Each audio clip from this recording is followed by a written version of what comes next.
L'église Saint-Philbert se situe en face du château de Noirmoutier. Elle est construite sous les fondations de l'ancienne abbatiale bénédictine, fondée vers 674 par le moine Saint-Philbert. Elle est incendiée vers 732 par les Sarrasins, puis reconstruite et à nouveau ravagée plusieurs fois dans les années 800 par les Vikings. Le calme étant revenu, elle fut à nouveau reconstruite au XIe siècle.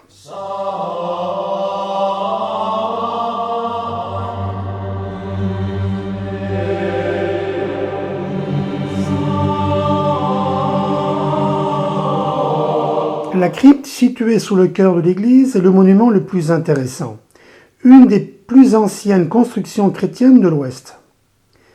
Au centre, un monument funéraire appelé cénotaphe du XIe siècle indique le premier lieu de sépulture de Saint-Philbert.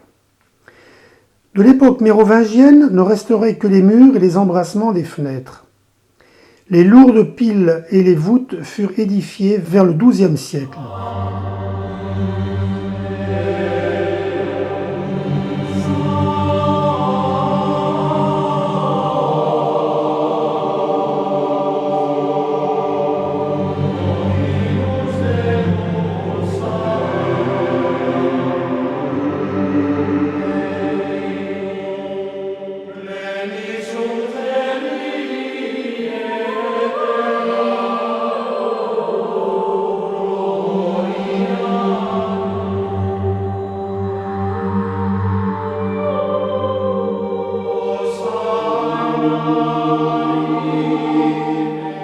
La plaque de marbre encastrée dans le mur près de la fenêtre rappelle le souvenir du premier marquis de Noirmoutier.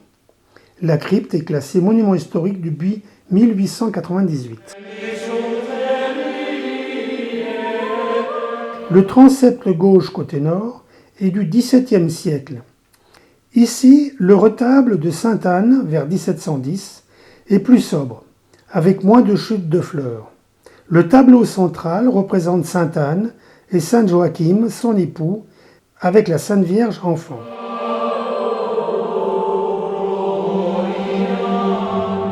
Le chœur est construit au XIe siècle. Elle est la partie la plus ancienne de l'édifice supérieur.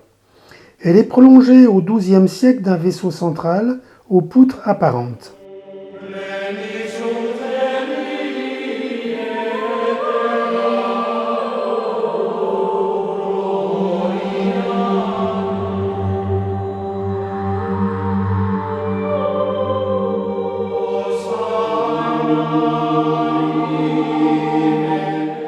Le transept droit, côté sud, fut ajouté au XIVe siècle.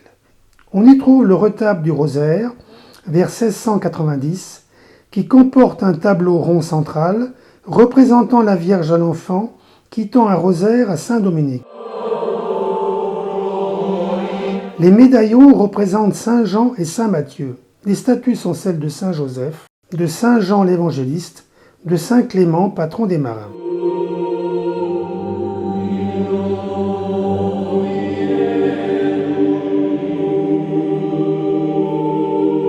Les vitraux du début du XXe siècle retracent la vie de Saint-Philbert et l'itinéraire suivi par son corps.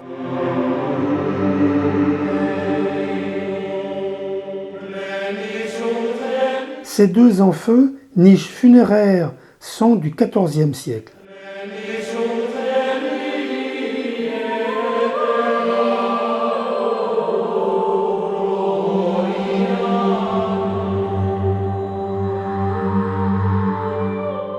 L'autel de la Pietra est le témoin du sacrifice pour la patrie de nombreux Noirmoutrins. La maquette, sous vitrine, d'une frégate de 50 canons a été réalisée en 1802 par un horloger noirmoutrin, Jacques Sibiril, à la demande de la famille Jacobsen qui en a fait don à l'église. Auguste Jacobsen, lieutenant de vaisseau de la marine de guerre, aurait commandé le navire nommé Saint-Philbert pendant la Révolution.